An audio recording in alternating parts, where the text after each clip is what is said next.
Let's look at blokes who are overperforming. Sell high options for fantasy basketball. Michael Bolton. Thanks, Josh. It's Michael Bolton here, and it's time for another episode of the Locked On Fantasy Basketball Podcast. Let's get to it. Let's get to it, indeed. You are Locked On Fantasy, your daily NBA fantasy podcast. Part of the Locked On Podcast Network, your team every day. Hello and welcome to the Locked On Fantasy Basketball Podcast, brought to you by Basketball Monster. My name is Josh Lloyd, and I demand from the government more than $5,000 in USD to make Pakistan a better place. And I'm also the lead fantasy analyst at basketballmonster.com. And you can find me on Blue Sky, joshlloyd.bsky.social, on Twitter at redrock_bball, on TikTok at redrock_bball, and on Instagram at Locked On Fantasy Basketball. Today's episode is brought to you by Game Time. Download the Game Time app, create an account, and do what? Oh yeah, use the code LOCKEDONNBA and get $20 off your first purchase. Also check out LockedOnDaily.com. Sign up over there, free newsletter, NBA, best team, whatever it is.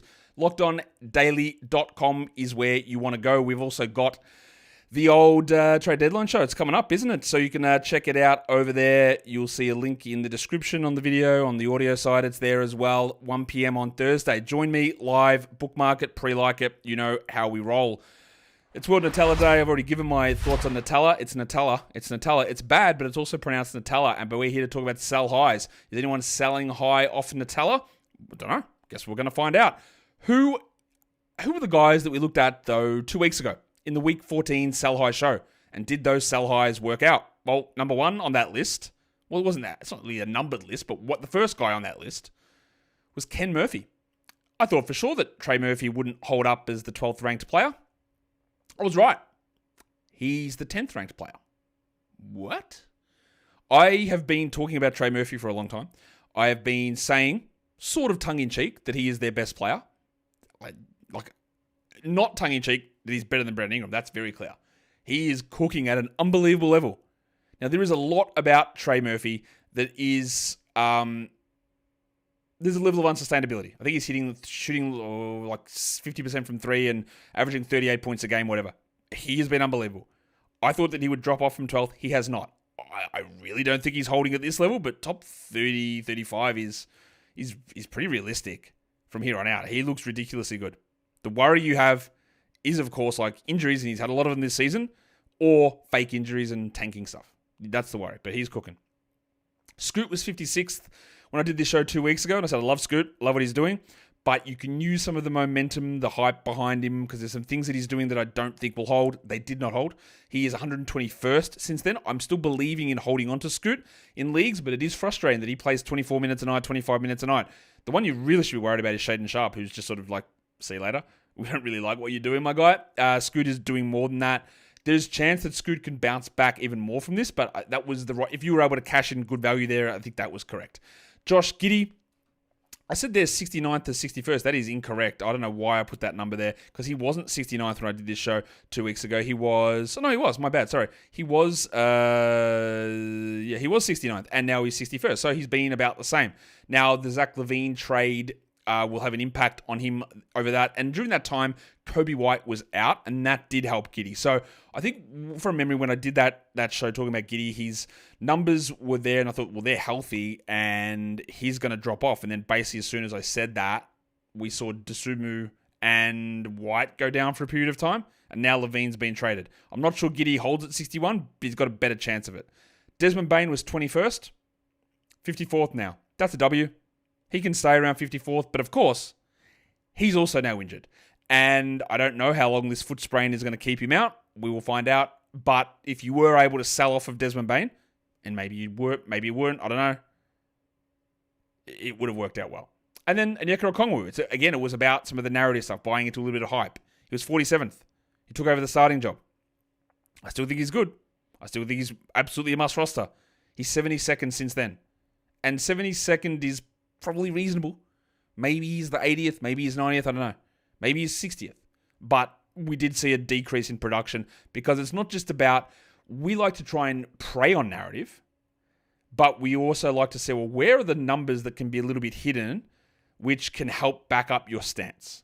That's how I like to attack most of this stuff. So let's go to Portland. Who do you think we're going to in Portland? Because we're going to start with the Belgian legend himself, Toumani Camara.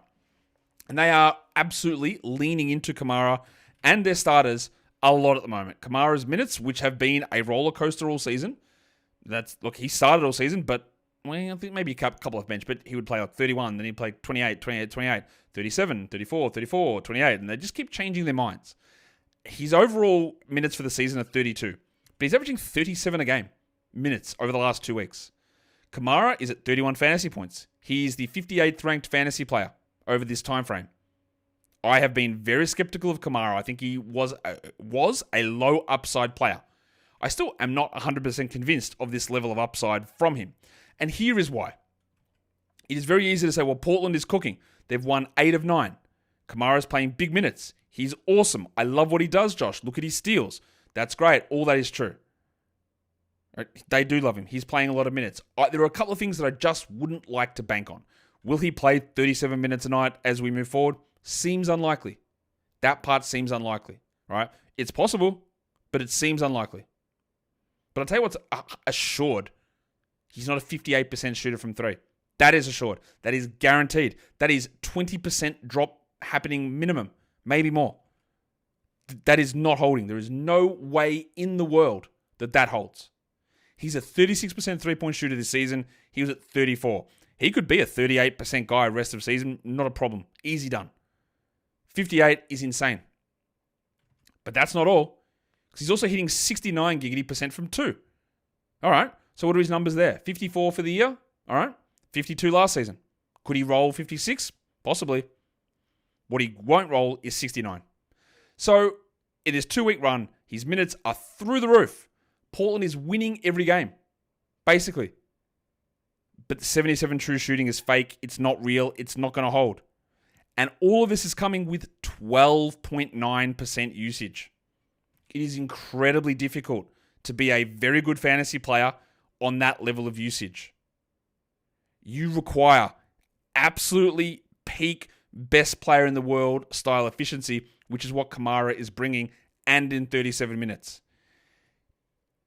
Am I a hater? Sure, whatever. Say what you want. That's okay. You might say, well, Joshua is doubling down because you haven't liked him all season. Someone's thinking that. That's okay. I understand that. And you're right.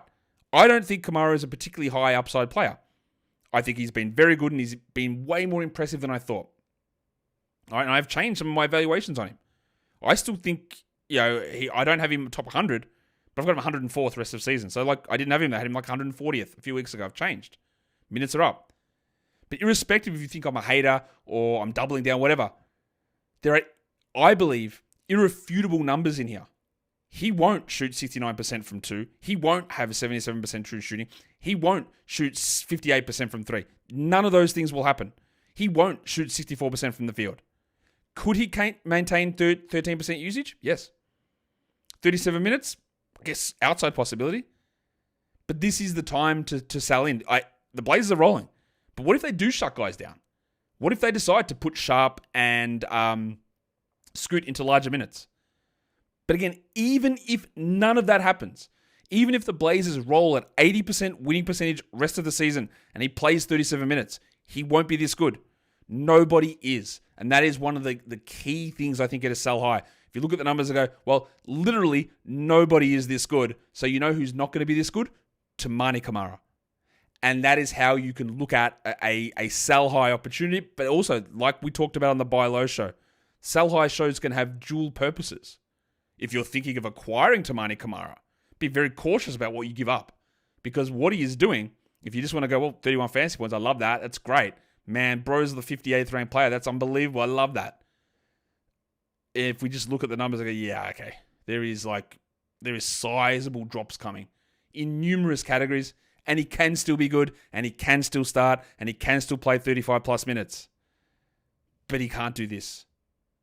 It is obvious that he can't do this, but because some people look at a surface number, or you don't see, if they might even dig a little bit, like just shallow under the epidermis of the fantasy value, they might not go all the way down and see that, 69 and 58 from 2 and 3 respectively, it's just not going to happen.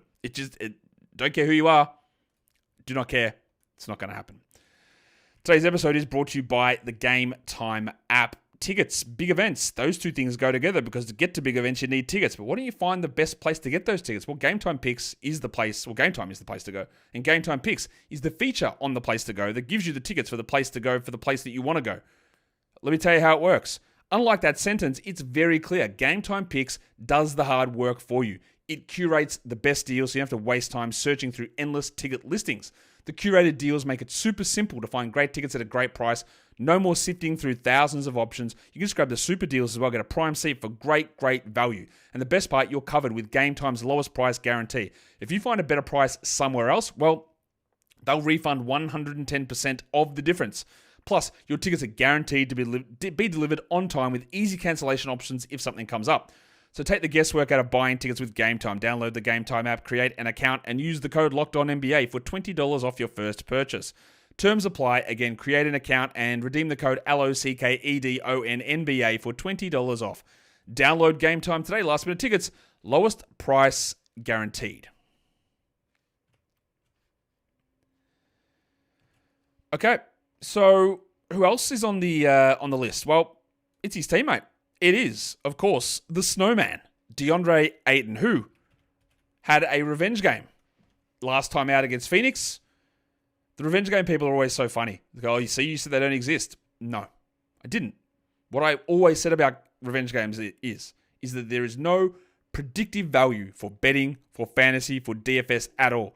Will a player have a good game against his former team sometimes? Yes. Will he have a bad game? Yes. Will he have a mid game? Yes. But the problem we have in the way that media is presented is that people are all about that game yesterday for Ayton against the Suns, ignoring that I think he had 12 and 8 the first two times he met against them. And even earlier this season, he had a 10-point game in Phoenix. So that one wasn't a revenge game. It's only a revenge game in the 7th meeting when he's at home. So yeah, that's always been my point on this stuff, is that it's not like, well, I'm going to bet on him today because it's a revenge game. Doesn't work. Not a thing. Telling you now, not real. Doesn't work that way. And it's all about media biases and highlighting of stuff. Because it'll never get mentioned that he had 10 points in the first meeting against Phoenix earlier this season, in which is his second season away from the team. It only gets highlighted when a good thing happens. So, off the back of that brilliance of Ayton yesterday, and he was very, very good. And there'll be people who go, well, I remember last season down the stretch, Deandre Ayton rolled as a top 10 player, and that's about accurate. He was great. There are a few things here that I'm not really going to buy into. He's ranked 16th over the last 2 weeks. He's averaging almost 46 fantasy points. It's a long list of outliers there, though, isn't there? For the year, he's at 15 and 10. He can be incredibly lazy. Maybe he just takes 5 months to warm up. That's possible too. But look what's happening. 23 points a game. Okay. 66% on his twos. Okay. He's a big man. He should be able to do that consistently, shouldn't he? I guess so. He was at 60 this season and 58 last season and 60 the year before. So it's one of those things, again, is that 60 is a big number. But there is a difference between 66 and 60. It's the same difference as between 60 and 54. It's the same difference between 55 and 49.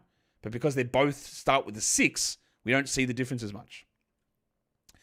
He's also, unbelievably, attempting 3.8 free throws a game. Historically, famously, Deandre Ayton is putrid at drawing free throws. He is averaging this season 1.4 free throw attempts per game. He averaged 1.4 free throw attempts per game last season. So he's more than doubling his free throw attempt rate over the last 2 weeks. Now, is there room for there to be a middle ground here between historically awful and pretty solid? Yes, and I think that's fine. He's also rolling with a 24 usage when he's been under 20 all season. They are just feeding a lot into him. So his free throw numbers are up, volume and percentage. His field goal attempts are up from 12 to 16. Huge. His field goal percentage is up from 57 to 63. Massive. You know what else is massive? His steal numbers are actually 50% increased over his season-long numbers as well. And he's playing 5 extra minutes per game. You'll also be aware of this. I don't think Donovan Clingan's a very good player. He's a rookie. He's a big man. I think he's very limited, and I don't have super high hopes for him long term. That's irrespective of this. But I also, on this one, me and Chauncey we agree, because he plays him 11 minutes a night. But there is a period here, Doc. They're flying at the moment. What if they get to All-Star break and they go, we've done everything we can, and we are still 6 games out of the play-in. Right? Will they continue to roll with 36 minutes a night for every starter? I think it's possible. It's possible. But even if that does happen, Ayton's probably not going to, A, maintain this usage, 2-point percentage, free throw attempt rate, probably not going to hold any of that stuff. It'll fall back down. The way that they're playing, the momentum that Phoenix is getting, the momentum that Ayton is getting for playing well, there'll be people that don't believe in it. Absolutely, I agree with you. You shouldn't. But this is the time when all the momentum is like, well, maybe they're not tanking. They're not shutting down. They're pushing, which, again, could all be true. But it's not guaranteed to be that way. So I believe now is a good time to try and get something. Top 40 player? The easiest way to sell high on guys is just say, I actually don't need these numbers. I need a different sort of player. If you're trading a center for a center straight up, that's a hard one to pull off. Giggity. If you're trading, if you traded him for a center who's like a 10-point guy with 2 blocks, you go, that just fits my team better. Fantasy points leagues, it's always tough to pull sell highs off because, again, what are we doing here? Hey, bro, my guy averages 40 points. Your guy averages 40 as well. Should we do a trade? Why would you want to do that? Just stuff. Like, how do you do it? It's very hard. You can't do win-wins. You can't do negotiations. It's all about you believing in a player differently to somebody else. And that can work. It is just harder to do. But this is the time when value peaks, when even me, I put Deandre Ayton on the front cover of my thumbnail of yesterday's recap because he was so good. When public sentiment is that high, see what you can turn that into. Can you turn it into a top 40 player? Top 30 player? That's what you try to do. Otherwise, you can actually just enjoy the Deandre Ayton experience, which is a crazy phrase to say. This man, the next one, has been on the Sell High show before. That's a possibility to do. You'll be like, Josh, just take the L. You're wrong. Maybe. Maybe I am wrong on Norman Powell. That's distinctly possible. But I look at all of this in a segregated, probably the wrong word, way. Like, that's fine. Norman Powell has been way better than I thought. Like, very happy to draft him, very interested in drafting him. Did not expect that Norman Powell would be this level of efficient because while he was efficient last season, when you ramp your usage up and he went from 20 to 28 usage, you usually get a hit in efficiency. His efficiency's risen, right? I didn't expect that. My thing with him then was also, okay, when Kawhi returns, we'll see a usage drop and we'll also see, there's probably going to be a period of efficiency dropping. The usage has dropped. It has dropped. Over the last 5 games, he's at 26, and 27.5 to 26 is notable. Over the last 2 games, he's at 24. Notable. The efficiency stuff, though, has gone through the roof. And that's one of the ones where, again, the usage and efficiency stuff is sometimes hidden in fantasy analysis. Powell is the 27th ranked player in category leagues over the last 2 weeks. He's averaging 40 fantasy points. I think he's more of a 34 to 35 fantasy point guy. I think he's more of a 50 to 75 category league player. But people will look at this and go, Josh, you're wrong. You're a liar. You're terrible. Maybe. But you said he was going to drop when Kawhi returned. And he hasn't. And you're right. You're right. I'm wrong. He hasn't. Yet. Because, again, if we all look at this stuff in isolation, Norman Powell's numbers, he is rolling at a 68% true shooting. 68. He's playing 36 minutes a night, which is also a lot. 68 true shooting, including 67% on twos. And I know what your argument will be. Well, Kawhi's there. The attention's not on Norman Powell as much anymore. That's risen. Cool. That's why he shot 54% on twos last season playing next to Kawhi and 53% on twos the year before that playing next to Kawhi and Paul George. Like, that doesn't add up. That argument doesn't add up. So over the last 5 games, he's rolling at 12 percentage points better on his twos. Not a number to hold. His field goals are at 57%. And while he's been incredibly efficient, this is not realistic to hold that number. 68 true shooting, not realistic. Even his free throw attempts, I'm not sure they hold at 5.6, which has gone up over his season number. His usage is, again, it's a little bit down. And I think it can come down even further. But there's plenty of evidence for the believers to believe. Kawhi's back. He is still doing this. He's still averaging these numbers. He is still this good, Josh, with Kawhi back. So sell high.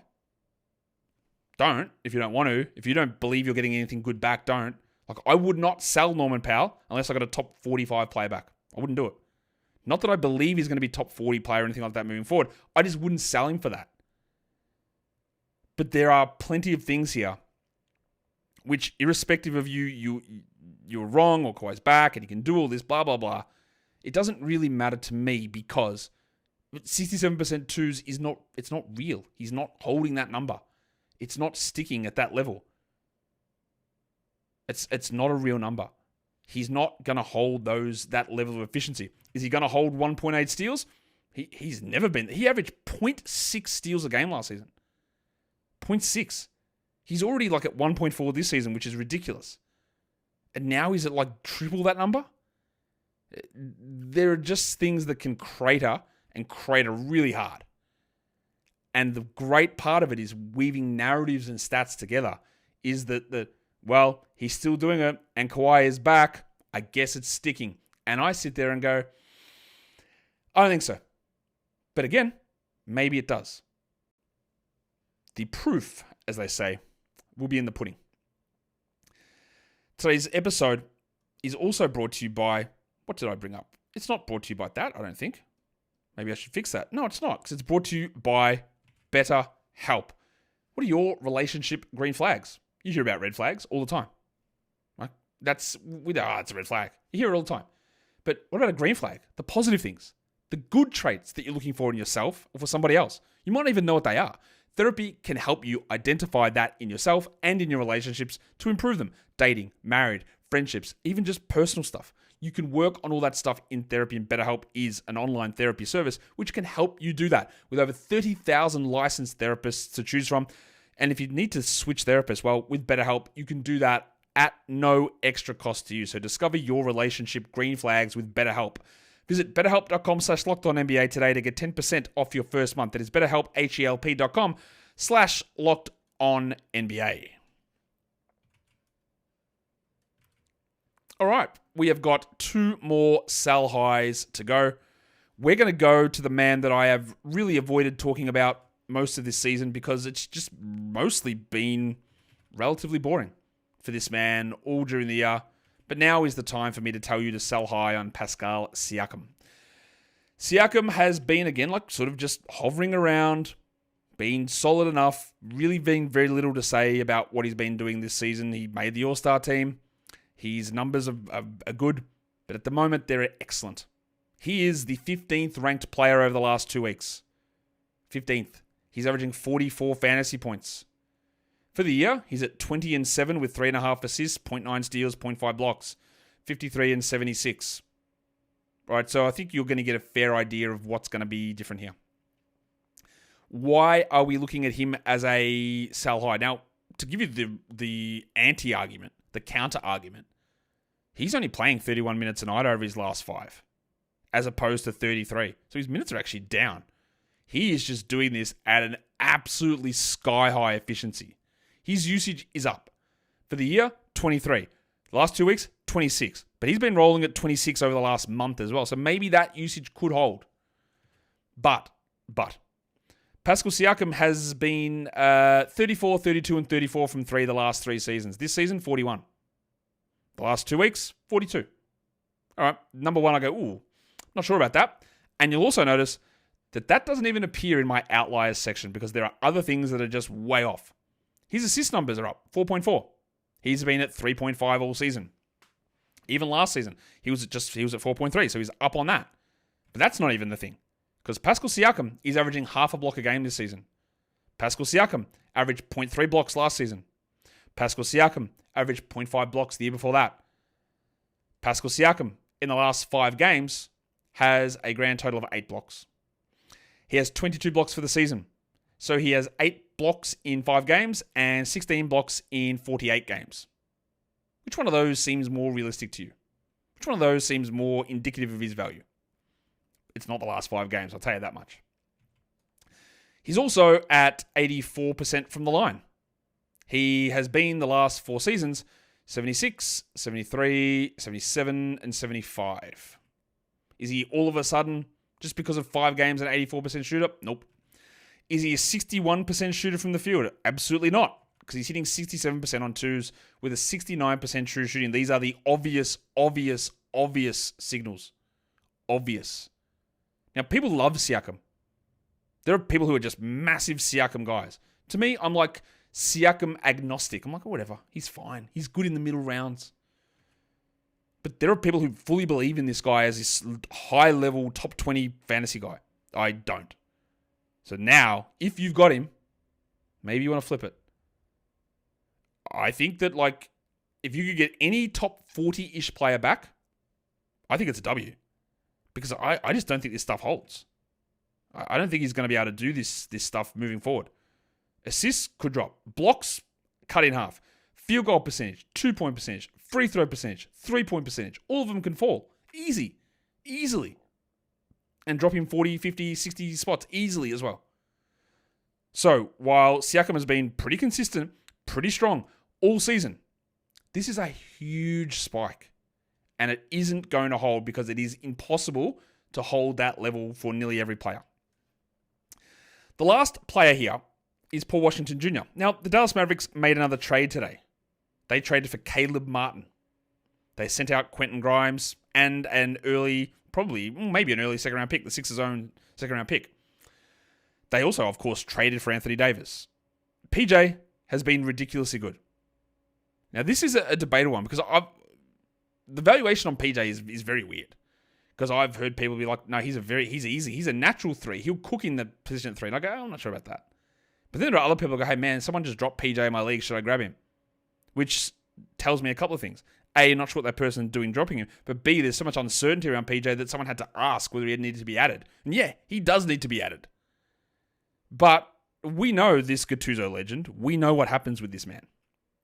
And he is doing the thing where at the moment, we are getting just huge production because Luka has not been playing.